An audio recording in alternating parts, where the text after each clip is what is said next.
The mythical idea of flight has been an obsession for centuries. From the early days of the tales of Icarus and Daedalus being developed in Greek and Western mythology, flight was symbolically seen as a gift for the gods, a physical way of reaching proximity with the heavens. In many ways, flying was a romance, a soaring dream full of awe, capturing the human imagination. Flash forward to the 20th century. In the early 1900s, the Wright brothers launched their first plane, marking a pivotal moment in history. Flight, once a distant dream, now graced the tangible front pages of newspapers, becoming the symbol of culture. This rendered aviation as highly commercialized through pop culture references and mass media. This mere possibility of flight meant that those worldwide channeled their visions of an interconnected galaxy into one system, the aircraft. Prototypes were drawn, variations were created, as flight transitioned from novelty to the cultural phenomenon. This was the birth of the Hindenburg. Immediately after the launch of the first successful aircraft, aviation's allure took a commercial turn, with time shifting its lenses to military applications. In the brink of World War I, where the nation was met with a desperate need for efficiency, an aircraft's purpose was essentially relied on its reconnaissance.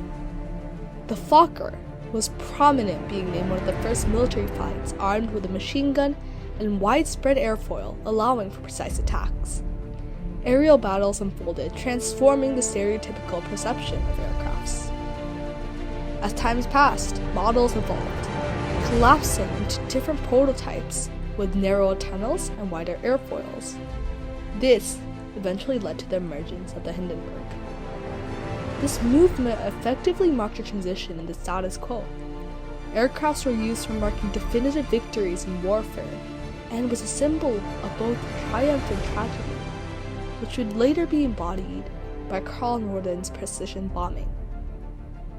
At the time of his inventions, Norden's bomb sight was to make warfare-related deaths more merciful and swift, minimizing pain in the process. What was seen as merely a decade ago impossible to be achieved was now possible through aerial victories and commercialized militial flights. This alone made bomb sight a more merciful and swift choice that would later be embodied by the toxins of the river Hiroshima. When Norden designed bomb sight, he was oblivious to the ethical implications his creation would hold for power-hungry souls to destroy innocuous inventions. And nor did Ferdinand, the creator of the hydrogen aircrafts, know that one day his alternative would be mercilessly thrown around the industry for a cheaper and deadlier alternative to flight. The airship's opulent interiors, replete with private cabins, dining areas, and even a dedicated smoking room, offer travelers unparalleled leisure during their journey. However, this legacy extended beyond mere luxury. The Hindenburg was infamous for its groundbreaking transatlantic services, a feat considered nearly impossible just a decade earlier. It flew from Germany to the USA in nearly half the time of a conventional spacecraft, captivating an industry where the demand for flight skyrocketed.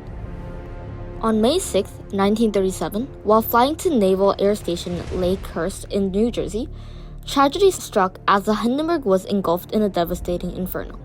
Prior to departure, rumors circulated about a leak of flammable hydrogen in its faculty tail. Following a thunderstorm, the atmospheric conditions were believed to have been charged with negative forces. Then, at the blink of an eye, 36 lives were lost, a stark reminder of the perils of an early aviation. The significance of the Hindenburg disaster lies in the shockwave it sent to the public, amplified by the extensive media coverage capturing the tragic scene. Before the catastrophe, airships were viewed as a viable and luxurious option for transatlantic travel, competing with ocean liners for passengers. However, the disaster, chiefly attributed to static electricity, tragically claimed 36 lives and became a source of humiliation for the Nazis, who had previously displayed the Hindenburg as a symbol of their engineering prowess and utilized it for propaganda purposes. The disaster marked the definitive conclusion in the airship era. Although Zeppelin flights did not immediately cease, The late 1930s saw significant advancements in passenger airplanes in terms of speed, reliability, and operating cost, leading to a shift in preference towards heavier-than-air aircraft. Moreover, the Hindenburg disaster accelerated this transition by highlighting the dangers of using hydrogen gas as a lifting gas. It promoted a re-evaluation of safety standards and practices in aviation, leading to stricter regulations and innovations aimed at preventing similar tragedies. The disaster also had a profound impact on public perception of air travel, as it became a symbol of risk associated with early aviation. These examples depict a similar idea that advancements are always a double-edged sword. As aviation technologies advanced, the lesson of Norden echoed through time. Intentions twisted to serve greater purposes, leading to ethical dilemmas and the repeated cycle of corruption overstepping the boundaries of progress. From the dreamy realms of Greek mythology to the harsh realities of war and innovation, flight has woven a complex narrative through history.